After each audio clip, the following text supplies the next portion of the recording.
Well, Steve, in no way being flippant when I say this, but the fact you've got a game on Saturday must be both an achievement and a relief, I guess, really. Yeah, I think I'd agree with both of those comments. Yeah, it's been some uncertainty, but to be fair, behind the scenes, we've cracked on and we've picked a side and we'll travel on Saturday. How tough has it been? Give us some idea of how difficult the last few weeks have been.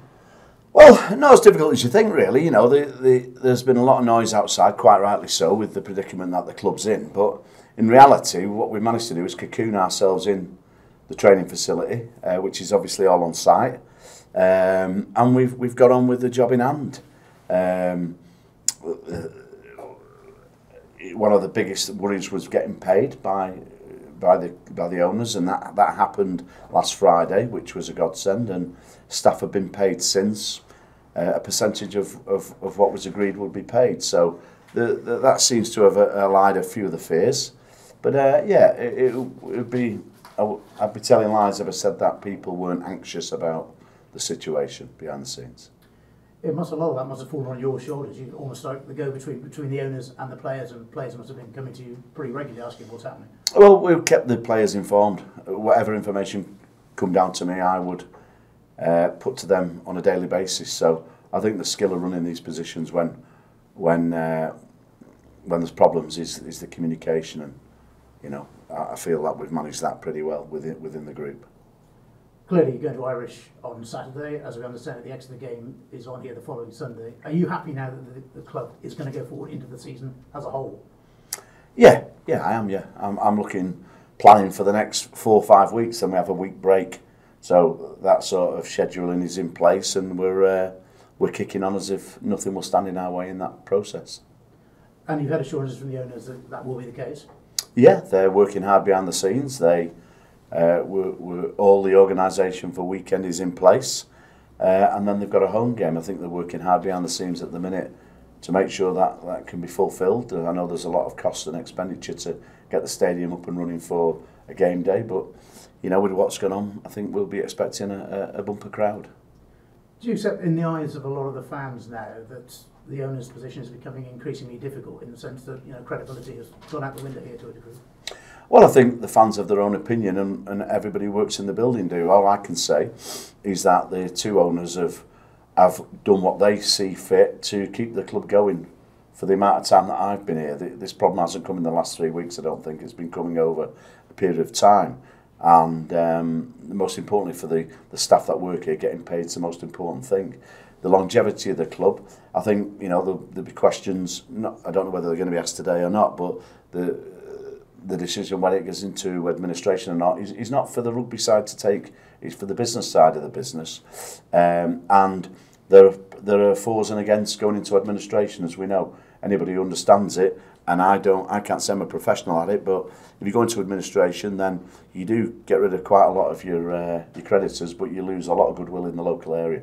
A lot of suppliers who've supplied the club for donkey's years will go empty-handed. So I think the owners are currently looking at that and trying to navigate in uncharted waters, without using too many cliches, to get the best outcome for the club moving forward. Final one on that side of things. Have you sought assurances? Have you received them that everybody will be paid in September? No, I've not asked for that, to be fair. I think everybody who works in rugby knows that a lot of the businesses don't make money. Newspapers have shown that over the last sort of 6-7 days. And 2 home games at the start of the season are great to pay payroll and all our other start paying creditors moving on. I think a problem with rugby is the products on the field's not always been fantastic. So, you know, the crowds haven't been enormous, certainly here. And anything we can do on the field to generate more cash into the business will be a bonus moving forward. With 2 home games, hopefully we can do that. In the middle of all this, a game of rugby is going to break out, as I say, on Saturday, and well, obviously good memories are going to Irish at the end of last season. Yeah, I think it's a different side we're sending there. One of the benefits of not playing a pre-season friendly is they won't be able to see what we're doing. Although we'll be breathing out of our arses, I reckon, after 20 minutes. They're a well-drilled side. We've spent 10-15% of our time looking at them. They've got some great players, they're well coached, but it's one of those occasions where we just got to care about what we do, really, and Nick coming in's been a big help for me, looking after the forwards and looking after the defence. So hopefully our defensive structure will be better. I think we averaged 6 tries a game last year. We can get that down to 5. It'll be a relief. And the way Mark Jones has coached the backs, and you know we've got quite an abrasive back line going out with us. 4 of the new signings will be playing in the forwards. So yeah, I'm looking forward to a great game. And as you said at the start of the conversation, to get a team out's pretty good. To perform well will be even better. If we can sneak a bonus point loss, then who knows? If we win, as I say, we might stop at the first off licence on the way up. Last one from me. Given all that's been going on, as you say, you have cocooned the squad to a degree. Are you happy you're going into this fully prepared? Well, I think we would like to have played a game. We only plan to play 1 game, but you know, some things don't always go your way. Some would say I'm used to calling games off at the last minute, wouldn't they? For me, I think that after the first 10 minutes of the game, we're in it or not, and whether we've hit enough rucks will go out the window. As soon as they step over the whitewash, we're on it, and we've got a good bench, and we need to last the game. And if we're within 7 points with 20 minutes to go, we're in the fight. So we can possibly win the arm wrestle. Best of luck. Thank you for your time. Thank you. Has it been difficult to motivate them during this? No, not at all. Their motivation isn't by cash, to be fair. It was always worrying times if you don't get paid, but the players were only a day late, I think it was, as a couple of months before it was the same. So the motivation is personal, and the motivation's for the team. They all want to play for Worcester. I mean, you've joined this club, hopefully, as the man to stop them being 10th, 11th, 12th each season, the Premiership, a long-term plan. Where is that now? Well, still in place. Still in place. As long as the required revenues come in, then that's in place. There's probably bigger names than me been here trying to do that over the last 25 years. I have a simple plan, which works. It's proven that it works, and what it needs is buy-in, and what we've got is buy-in. Certainly from everybody on the playing side. You're very experienced. How would you describe the last few weeks compared to the rest of your career? Has this been the toughest? And not the toughest. I think anybody being honest, through the halcyon days of professionalism, it was always, when are we getting paid? You know, and people forget about that. And I think what's happened here is it's brought a lot of the playing staff and coaching staff and ancillary staff into realisation that we're in the real world now. You know, post-COVID, there's no sort of light at the end of the tunnel. It's still dark and dismal to a certain extent. And what you have to do when you come in here and play sport, you've got to be happy. You've got to try and forget about those things, and we've managed to do that. You know, 1 or 2 players have dropped off. 1 or 2 players have. One player's has to leave. And that's what happens, you know, and I respect their views and their decision making. But my job is to keep the pecker up, you know, and that's what I'm good at doing. And as of the training week we've had, has been outstanding. And I'm not just saying that whether we win, lose or draw.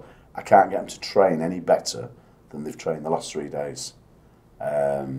So I'm looking forward to London Irish, I really am. I'm looking forward to seeing Declan. And hopefully looking forward to seeing him not smiling after the game. Are there any potential bumps in the road that could stop this game still happening even at this late hour? No, I don't think so. I think even if we have to go on our bikes, we will get there. And final question from me, because I'm sure lots of others have got questions. How important are those couple of home games? Because you've read comments in the paper, you said that the trouble is during the summer you don't have an income source, but with a couple of home games, actually some money can finally start coming back into the club. Yeah, and I think that's important. And as I say, the current owners are working hard behind the scenes, obviously to look at their options. But whichever option they choose, and they own the business, and you have to respect that if you work for them, will hopefully be the right choice. And 2 home games, 1 against Exeter, 1 against Newcastle, are massive occasions for the Worcester people to show what they really feel about the club. And to a certain extent, you know, Jason and Colin have had some bad press. However, we're talking about Worcester Warriors. We're not talking about Jason and Colin all the time. Many people have said it from the British Lions down. In these jobs, and I've had 4 of them in the Premiership, you're custodians of the shirt. The players are, and the coaches are, and the owners are to a certain extent. So we have to do what's right for Worcester Warriors, and hopefully the support that's been shown personally to me and to the squad, we'll see that in abundance on a week on Sunday. Having said that, we've got to play well for that. We've got to put a good performance in at London Irish. I don't expect people to feel sorry for us, and we're not victims here. It's just an unfortunate situation that we have to battle our way out of. So I don't want anybody to look at us as, oh, they're plucky, oh, they're a victim. That's not the way we are. We ain't going to London Irish as victims, trust me, not a chance. Steve, thank you. Thank you.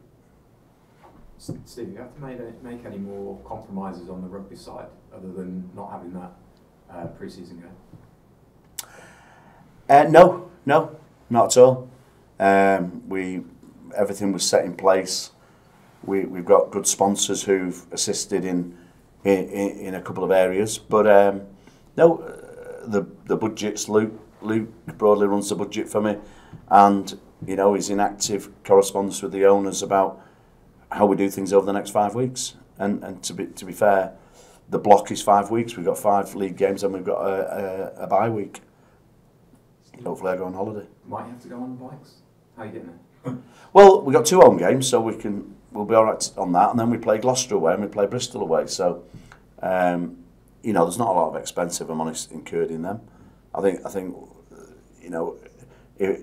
if it's what goes on behind the scenes, if what I believe to be true, then they could have some good news on the horizon. But again, there's no point looking at that. It's a day-to-day situation and a week-by-week situation at the minute, and we're okay for Saturday.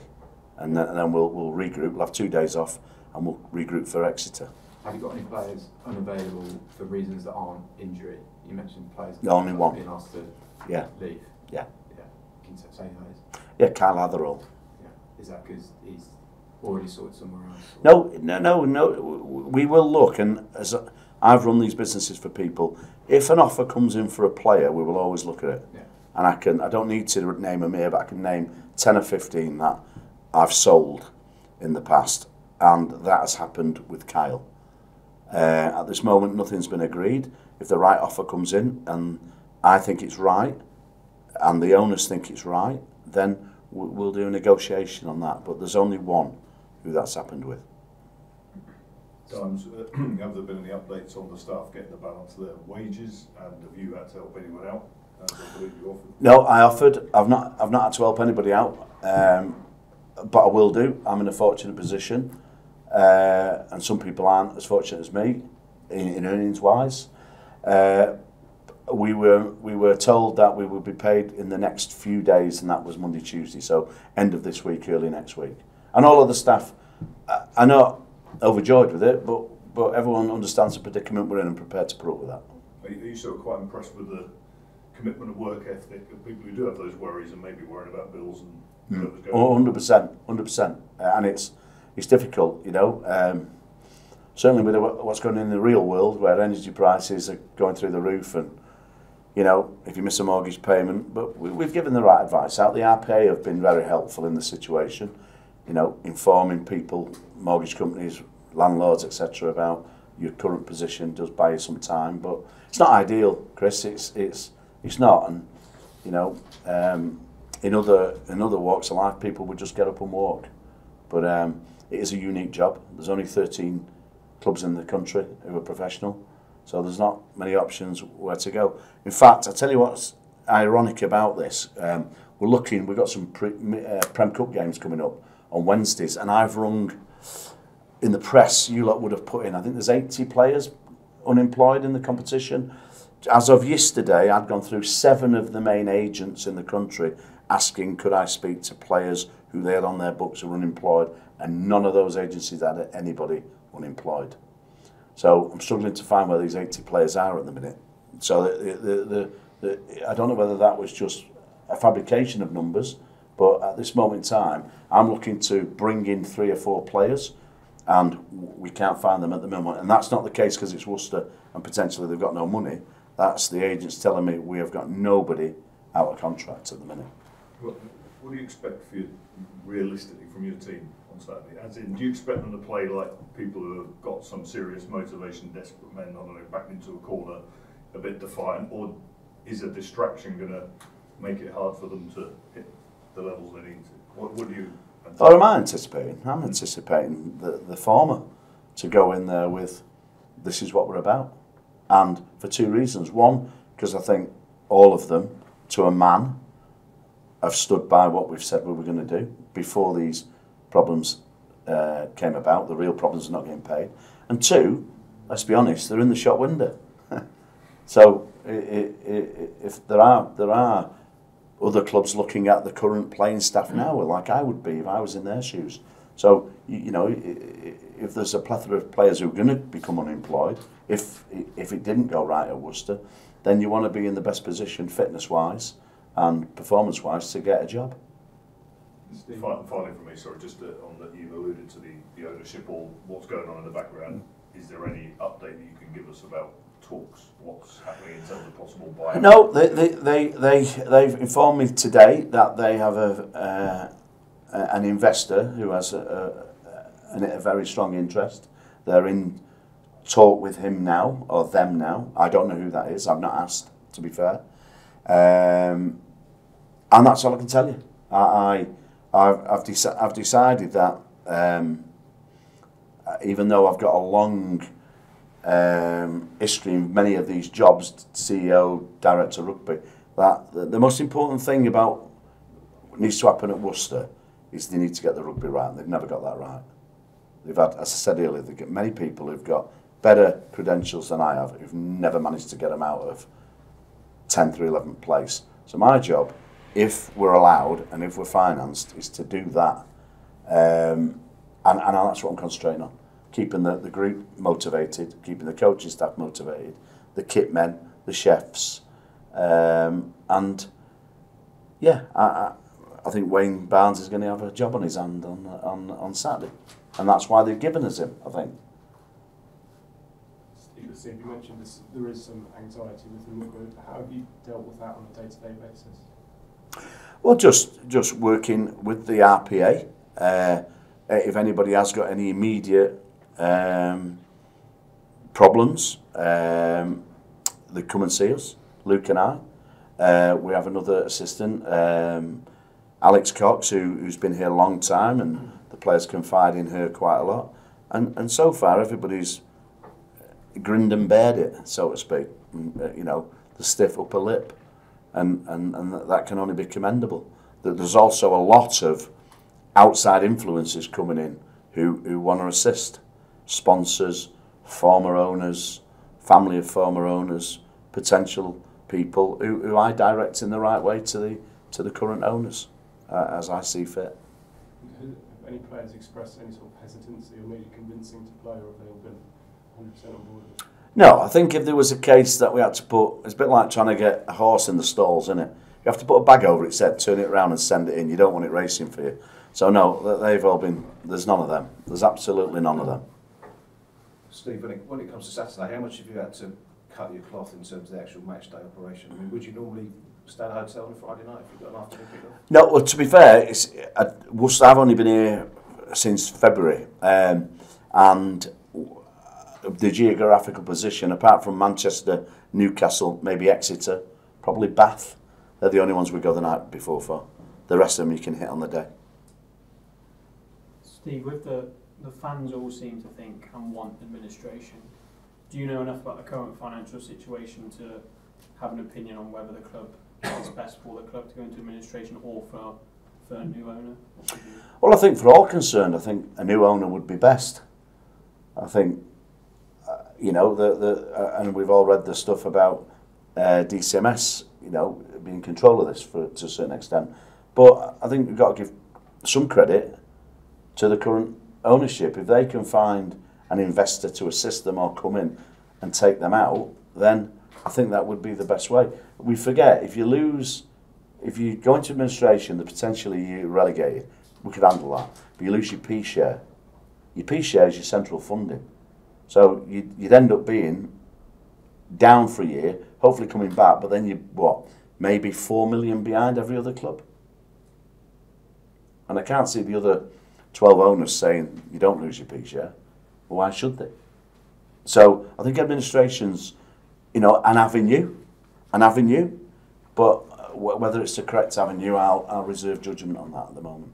And we heard, I think, from Ollie Wynn about being made homeless and having to live with one of the senior players. Is that something that quite a lot of the team have had to do, because obviously the Academy House, is there an update on the Academy House? What is the situation with that? Because obviously Well, we haven't got one. So the senior players obviously quite... Well, not the senior players, no. Remember, the academy is from Worcestershire, isn't it, or the area? So we bring them in so we can train them full time and treat them like the senior professionals. So unfortunately, some of them have to go back living at home, and 3 or 4 of the others we've found alternative accommodation for, i.e. Ollie Wynn living with Ollie Lawrence. Although he did say he'd rather live on the floor somewhere else than live with Ollie Lawrence. So I don't live with him, so I don't know. You said that one player, Kyle, had been supposedly La Rochelle's, the team he's going to. That's what I've seen this morning. Someone else mentioned that Finn Smith had signed for Northampton Saints. Is that why they're marked then? No. Finn Smith, he's a very honest kid who's here. Now, he may have signed for Northampton for the season after, but at this moment his agent nor he has said that to me. He's committed to getting back in the team in 2 weeks after his broken jaw. Yeah, so I'd heard December when he would be back from the broken jaw. December? That's also why. Well, you must have access to our medical team then. Yeah. Because I've been told the 1st of October fit to play. Okay, and any other injuries for the first game of the season?